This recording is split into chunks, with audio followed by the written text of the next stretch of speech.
আসসালামু আলাইকুম এভরিওয়ান। বাবার মৃত্যু গল্পের চতুর্থ পার্ট। তো চলো বেশি কথা না বলে গল্প শুরু করা যাক।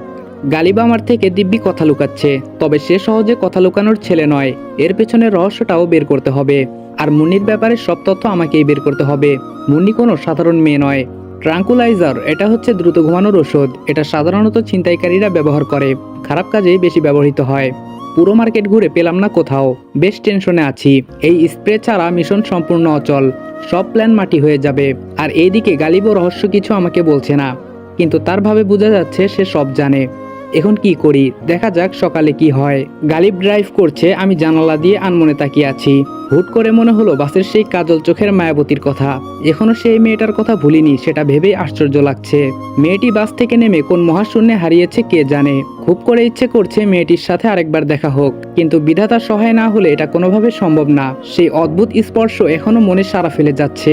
এত চিন্তার মাঝে কিভাবে সে আমার কল্পনায় আসে সেটা ভেবে কুল পাই না। গালিবের কথায় ধ্যান ভাঙলো। গালিব বলল, আমার মনে হয় ফুপির সাথে তোর পাঙ্গা নেওয়া ঠিক হবে না। আমি বললাম কেন? গালিব বলল, সে একজন এমপি। আমি বললাম কেন যে এটা আগে জানতে চাইলাম না, তাহলে এত কষ্ট করতে হয় না। গালিব বলল, তোকে আমি কমপক্ষে 50 বার বলতে চেয়েছি, যখনই পরিবার নিয়ে কিছু বলতে যাই ধমক দিয়ে উঠিস। কার এত ঠেকা পড়েছে তোকে বারবার বলতে গিয়ে ধমক খাওয়ার? আমি বললাম অন্তত এটা বলতে পারতি তোরই বোবা। গালিব বলল, সেটা বলিনি আমি ইচ্ছে করেই। আমি বললাম কেন? গালিব চুপ হয়ে গেল। গালিবের এসব আচরণ মোটেও ভালো লাগছে না। তোরই বোবা এই নিউজটা কেন সে গোপন রাখবে? এর পিছনে আবার কি কারণ লুকিয়ে আছে? সব থেকে উত্তম কাজ হবে মেজাজ শান্ত রেখে গালিবকে আর এই সম্পর্কে কিছু না বলা। পরে কোনো এক সময় সে নিজেই বলবে। আমি বললাম, আচ্ছা গালিব, নদীর ওই পারে যেতে কতক্ষণ সময় লাগবে? গালিব বলল, কেন যাবি সেখানে? আমি বললাম যাবো না, তবুও জানতে চাই আর কি। গালিব বলল, যাবি নাকি, চল ঘুরে আসি। আমি বললাম না আজকে না, এমনি খুব টায়ার্ড আমি। গালিব বলল, ঠিক আছে বাসায় গিয়ে রেস্ট নে। আমি বললাম আর একটা কথা। গালিব বলল, কি? আমি বললাম আমি যে মেঘ সেটা যেন তোরিও না জানে। গালিব বলল, ওকে। আমার দিকে বাড়ির অনেকে অদ্ভুত দৃষ্টিতে তাকাচ্ছে। হয়তো গালিবের ফ্রেন্ড হিসেবে আগে কেউ দেখেনি সেই জন্য। গালিব আমাকে রুমে রেখে কোথায় যেন চলে গেল। টায়ার্ড হলেও ঘুম আসছে না। গালিবকে ডাকতে ডাকতে কে যেন গালিবের রুমে আসছে। মহিলার কণ্ঠ শোনা যাচ্ছে, কিন্তু গালিব তো রুমে নেই। একটা গেম খেলা যাক। আমি কম্বল মুড়ি দিয়ে শুয়ে পড়লাম। মহিলাটি বলছে, এই গালিব। আমি বললাম হো। সেই মহিলাটি বলল, তুই ঘুমাচ্ছিস? আর এইদিকে এলাহি কাণ্ড ঘটে যাচ্ছে। মেঘ নাকি বাংলাদেশে এসেছে, আজকালের ভিতরে এখানে আসতে পারে। এখন আমাদের কি হবে? কি উত্তর দিব সঠিক বুঝতে পারছি না। আমার মনে হয় নীরবে থাকাটাই বেটার। এটা সম্ভবত মেজমামি। মেজমামি বলল, জনমের ঘুম ঘুমা, মেঘ আসলে তোরির বিয়েটাও বন্ধ হবে না। ভালো লাগছে না এসব। মেজমামি বকবক করতে করতে চলে গেল। আমি মুখ থেকে কম্বল সরিয়ে নীরব হয়ে আছি। বুঝতে পারছি না কি হচ্ছে। সব কেমন এলোমেলো হয়ে যাচ্ছে। আমার উপস্থিতি সবার নিদ্রাহীনতার কারণ, তবে কেন? এদিকে মামাতো বোন মুন্নি আমাকে মারার প্ল্যান করছে। এদিকে মামি কি সব বলে গেল। কে জানে তাদের দলে আর কে কে আছে। না, ঘুমালে চলবে না, একটু হাঁটাচলা করি। আমি চলে আসলাম ডেকোরেশনের লোকের কাছে। ওরা বাড়ি সাজাতে ব্যস্ত। কে জানে কবে থেকে শুরু করেছে। এত বড় বাড়ি মুখের কথাও নয়। আমি একটা চেয়ারে বসে আছি। কাজ না করলেও চলবে, যেহেতু পরিচয় আমাদের ডেকোরেশন। আমার দৃষ্টি শুধু আশেপাশে লোকদের দিকে। এখন অবশ্য মানুষের তত আনাগোনা নেই। সবাই হয়তো ঘুমিয়ে পড়েছে। না, বসে থেকে কাজ নেই। আনাস না আসা পর্যন্ত আর কোনো কিছু করতে পারবো না। রুমে এসে দেখি গালিব বিষণ্ণ মনে বসে আছে। কে জানে আবার কি হয়েছে। জিজ্ঞেস করবো নাকি একবার? না থাক, ওরে জিজ্ঞেস করলেই যেই, না করলেও সেই। কোনো কিছু বলবে না। অযথা সময় নষ্ট না করে ঘুমিয়ে পড়ি। হ্যালো বন্ধুরা, আপনি কি বোর হচ্ছেন, কিছু মজা করতে চান? তাহলে আজ আমি 1xBet নামের একটি অ্যাপ সম্পর্কে কথা বলতে চাই, যেটি সবচেয়ে বিশ্বস্ত বুকমেকার। এখানে মজা করার পাশাপাশি রয়েছে পুরস্কার জেতার সম্ভাবনা। এখানে সমস্ত লাইভ ম্যাচের ফলাফল এবং ম্যাচটি লাইভ দেখতে পারবেন। আপনি স্কোরের ভবিষ্যৎবাণী করে বাজি ধরতে পারেন, যেমন কোন দল জিতবে, কত রান করবে ইত্যাদি। এবং BMW গাড়ি, আইফোন, ল্যাপটপ আরো অনেক কিছু পুরস্কার জেতার সুযোগ রয়েছে। আর হ্যাঁ, বিখ্যাত PSG ও সিরিয়া এখানের স্পন্সর, তাই অবিশ্বাসের কোনো কথাই আসে না। এখানে ক্রাশ ও নতুন চিকেন রোড গেম সহ আরো বিভিন্ন ধরনের গেম রয়েছে, যেগুলো খেলে রয়েছে সহজেই টাকা জেতার সম্ভাবনা। আর রেজিস্ট্রেশন করার সময় আমার প্রচার কোড অনফায়ার ব্যবহার করে প্রথমবার জমাতে পান 12,000 টাকা পর্যন্ত ও ফ্রি স্পিন। আপনি সহজেই পেটিএম, ব্যাংক, বিকাশ, নগদ, রকেট এবং অন্যান্য সহজ পদ্ধতির মাধ্যমে আপনার জেতা টাকা তুলতে পারবেন। তাহলে আর দেরি কিসের? পিন কমেন্টের লিঙ্ক থেকে অথবা গুগলে 1xBet সার্চ করে আমার দেওয়া প্রোমো কোড অনফায়ার ব্যবহার করে রেজিস্ট্রেশন করুন এবং বোনাস পান। সকালে কারো হাতের ধাক্কায় ঘুম ভাঙলো। হকচকিয়ে উঠতেই দেখলাম তরি। আমাকে দেখে সে আটকে উঠল। হাতে তার চায়ের কাপ, মুখে বিষণ্ণ ভাব। আমি কি করব বুঝতে পারছি না। কাল বাদে পরশু যার বিয়ে সে এখানে কেন? আবার চায়ের কাপ হাতে। আমার বোনটাকে কি সবাই দাসী বানিয়ে রেখেছে নাকি? বুঝতে পারছি না কিছু। তরি আমাকে ইশারায় বোঝাচ্ছে গালিব কোথায়। আমি আশেপাশে তাকিয়ে দেখলাম গালিব নেই। ইশারায় বললাম জানি না। তরি চা নিয়েই উল্টো দিকে হাঁটা ধরলো। আমি বিছানা ছেড়ে উঠলাম, ব্যাগ থেকে ব্রাশ বের করলাম, বারান্দায় হাঁটাহাঁটি করছি। এটা আমার অভ্যাস। পুরনো ঐতিহ্যের পোশাক লুঙ্গি পরেছি, একটা সেন্টি গেঞ্জি পরনে, গলায় একটা গামছা। আমি এক মনে বাইরের দিকে তাকিয়ে দাঁত ব্রাশ করছিলাম। পেছন থেকে কে যেন কাঁধে হালকা হালকা স্পর্শ করে বলল, এই যে মেয়ে মিরাজ। চমকে গিয়ে পেছনের দিকে তাকালাম। অচেনা এক মেয়ে, আগে কখনো দেখিনি, তবে সে মেয়ে মিরাজ জানলো কি করে? মেয়েটি বলল গুড মর্নিং। আমি বললাম আপনি কে? মেয়েটি বলল খুব আশ্চর্য ধরনের লোক আপনি। গুড মর্নিং বললাম, আপনি শুধু বললেন? আমি বললাম আমি শুধু বলিনি, আপনি কে সেটাও জিজ্ঞেস করেছি। মেয়েটি বলল আমার নাম প্রমা চৌধুরী। এই নামটা কোথাও যেন শুনেছি, সঠিক মনে আসছে না। মেয়েটি বলল কি ভাবছেন? আমি বললাম না কিছু না। মেয়েটি বলল আপনি কি সত্যি ডেকোরেশনের লোক? আমি বললাম সন্দেহ আছে নাকি? মেয়েটি বলল একটু একটু। আমি বললাম আমাকে কি মনে হয়? মেয়েটি বলল না, আপনার স্টাইল ফরেনারদের মতো, তাই বললাম। আমি বললাম বিদেশিরা লুঙ্গি পরে? মেয়েটি বলল সেই বিদেশি বলিনি, মানে আপনি বোধহয় দীর্ঘদিন বিদেশে ছিলেন। আমি বললাম কে আপনি? মেয়েটি বলল প্রমা চৌধুরী। আমি কিছু বলার আগে গালিব দৌড়ে আসলো। সর্বনাশ হয়ে গেছে। আমি বললাম কি হয়েছে? গালিব বলল তাড়াতাড়ি হাত মুখ ধুয়ে আয়। আমি বললাম কি হয়েছে বলবি তো? গালিব বলল আগে হাত মুখ ধুয়ে আয়। অতি দ্রুত ফ্রেশ হয়ে আসলাম। গালিব দুই হাত পেছনে আটকে এদিক সেদিক যাচ্ছে, আমার অপেক্ষা করছে। কি হয়েছে বলবি তো? গালিব বলল মেঘ চলে এসেছে। আমি বললাম তাতে সমস্যা কি? গালিব বলল নিচে গেলেই দেখতে পারবি সমস্যা কোথায়। আমি গালিবের পেছনে পেছনে যাচ্ছি। আমার পেছনে আসছে প্রমা নামের মেয়েটা। যাক, আনাস চলে এসেছে। এবার একে একে সব রহস্য বের করব। কিন্তু গালিব এত ভয় পাচ্ছে কেন? নিচে গিয়ে তো রীতিমতো স্তব্ধ হয়ে গেলাম। কে এটা? আনাস কোথায়? এটা আবার কে? ওহ মাই গড, আগে কোথায় দেখেছি বলে মনে হয় না। আমার সমবয়সী একটা ছেলে, আমার থেকে অনেকটা মোটা, বেশ স্টাইলিশ। কিন্তু কথা হচ্ছে এইটাকে আবার কে আমদানি করলো? গালিব আমার দিকে তাকাচ্ছে, আমি গালিবের দিকে। হঠাৎ মনে হলো এখন আবার আনাস চলে আসবে। ওদের থেকে একটু আড়ালে গিয়ে আনাসকে ফোন দিলাম। একটু পর ফোন রিসিভ করলো।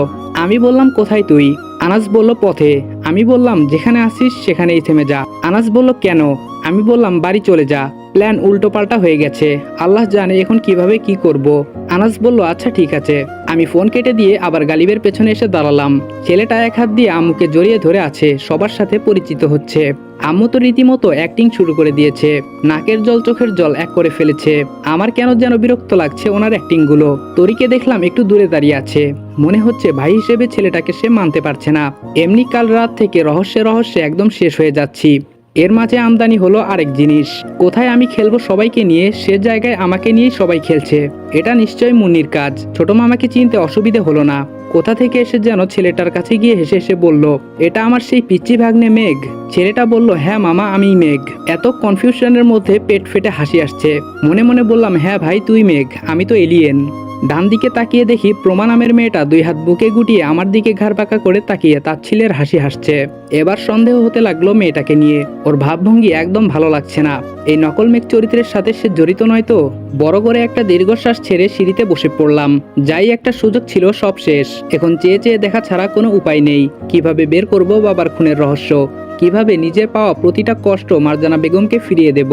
এতদূর ছুটে আসার সার্থকতা কি? শুধু এইটুকু সার্থকতা, তরির বিয়েটা দেখতে পাবো। মনে হচ্ছে বাবার খুনের রহস্য রহস্যই থেকে যাবে। গালিবও এসে আমার পাশে বসলো। ওর মনেও হতাশার ছাপ। গালিব বলল এখন কিভাবে কি করবি? আমি বললাম চেয়ে চেয়ে দেখা ছাড়া আর কোনো উপায় নেই। গালিব বলল আচ্ছা এটা কার কাজ হতে পারে? আমি বললাম যার প্ল্যানই হোক সে আমাদের প্ল্যান সম্পর্কে জানে। গালিব বলল কিভাবে বুঝলি? আমি বললাম এত নিখুঁত প্ল্যান কার মাথায় বা আসতে পারে? গালিব বলল আরে মুন্নি আপুকে তুই চিনিস না, ওনার হাজবেন্ড আর উনি যে বদ। আমি বললাম তোর মুখে এসব তো মানায় না, আরো বেশি করে কথা পেটে রাখ। গালিব বলল তুই শুধু শুধু আমাকে দোষ দিচ্ছিস। আমি বললাম তুই তো নিষ্পাপ মুন্না। গালিব বলল আবার মুন্নাকে? আমি বললাম সিনেমার ডায়লগ। আচ্ছা চল মার্কেটে যেতে হবে। গালিব বলল কেন? আমি বললাম নাস্তা করব। গালিব বলল আরে ভাই মার্কেটে যেতে হবে না, সবার সাথে নাস্তা করবি। আমি বললাম এখন কিন্তু মেজাজ গরম হয়ে যাচ্ছে। গালিব বলল আচ্ছা চল। গালিবের রুমে এসে ফ্রেশ হয়ে নিলাম। গালিবটা আবার কোথায় যেন হারিয়ে গেল। আমি তার বিছানায় শুয়ে মোবাইল টিপছি। আবার উদয় হলো সেই প্রমা চৌধুরী। এবার এসেই তো সরাসরি বলল মেঘবাবুকে বেশ চিন্তিত লাগছে। আমি আটকে উঠলাম তার কথা শুনে। আমি বিস্মিত হয়ে মেয়েটার দিকে তাকিয়ে আছি, চেষ্টা করছি চেনা যায় কিনা, কিন্তু না, সে তো অপরিচিত। আমি বললাম কে আপনি? প্রমা বলল খোঁজ নিয়ে দেখেন কে আমি। আমি বললাম আপনি জানেন কি করে আমি মেঘ? প্রমা বলল সত্য কখনো গোপন থাকে না। আমি বললাম কি চান আপনি? প্রমা বলল ভালোবাসা। আমি বললাম কার? প্রমা বলল সময় হলে বলবো। আমি বললাম আগে আগে বলে দেই, আমি কিন্তু পারবো না। প্রমা বলল সময় হলে দেখা যাবে, আমাকে আপনি আপনি করবেন না, বয়সের ছোট। আমি বললাম ঠিক আছে, কিন্তু তুমি জানলে কি করে আমি মেঘ? মেয়েটা মোবাইল হাতে নিয়ে একটা ছবি আমাকে দেখালো। আমি রীতিমতো স্তব্ধ, বুকের ভিতর অদ্ভুত শিহরণ বয়ে গেল। এটা তো সেই মায়াবতী মেঘা। এতক্ষণে প্রমা নামটা ক্লিয়ার বুঝতে পারলাম। মেঘা বলেছিল তার বান্ধবী প্রমার কথা। হ্যাঁ, মেঘাই বলেছিল, কিন্তু সে তো বলেছিল তার বান্ধবী এক্সামের কারণে তার সাথে আসতে পারেনি। আবার প্রমা এখানেই বা কি করে? সে কি হয় এই বাড়ির? প্রমা বলল কি হলো, চিনতে পারছেন? আমি বললাম তোমার ব্যাপারে সবকিছুই রহস্যই রয়ে গেল। প্রমা বলল ক্লিয়ার হবে কিছুদিনের ভিতরে, তার আগেও হতে পারে। আমি বললাম একটা কথা জিজ্ঞেস করব? প্রমা বলল কি? আমি বললাম যদি কিছু মনে না করেন। প্রমা বলল মেঘা সম্পর্কে জানতে চাইছেন?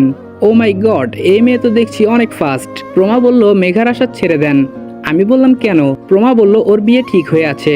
আমি বললাম আমি ওর আশায় বসে আছি, সেটা কে বললো তোমাকে? প্রমা বলল অনুমান করলাম। আমি বললাম ভুল, আমি তার কাছে থেকে টাকা পাই। তুমি যেভাবে পারো মেঘাকে আমার সাথে একটিবার দেখা করার সুযোগ করে দাও। প্রমা বলল ছোটবেলায় খেয়েছি সুজি, একটু হলেও বুঝি। সমস্যা নেই, আমি দেখা করাবো নে, তবে আমার ব্যাপারটা মাথায় রাখতে হবে। আমি বললাম দেখা যাক। প্রমা বলল ঠিক আছে, ভয় পাবেন না মেঘ চৌধুরী, আমি আছি আপনার সাথে, বন্ধু ভাবতে পারেন। আমি বললাম যখন উপকারে আসবে তখন না হয় বন্ধুত্বের হাতটা বাড়াবো। প্রমা বলল অপেক্ষায় রইলাম।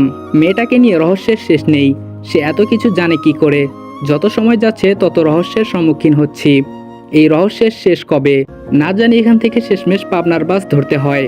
গালিব টিস্যু দিয়ে চোখ মুছতে মুছতে রুমে প্রবেশ করলো। আমাকে দেখে আরো তাড়াতাড়ি চোখের পানি মুছে ফেললো। কাঁদছিলি কেন? গালিব বলল কোথায়? আমি বললাম দেখ গালিব, আমার থেকে কিছু লুকানো হবে তোর সব থেকে বড় বোকামি। গালিব বলল আরে না, তোর থেকে কি লুকাবো? আমি বললাম তোকে নিয়ে আর পারলাম না। আচ্ছা প্রমা মেয়েটাকে? গালিব বলল প্রমা আবার কি করেছে? আমি বললাম না কিছু করেনি, এমনি জিজ্ঞেস করলাম আর কি। গালিব বলল সে তো আমার ছোট বোন। আমি বললাম আপন?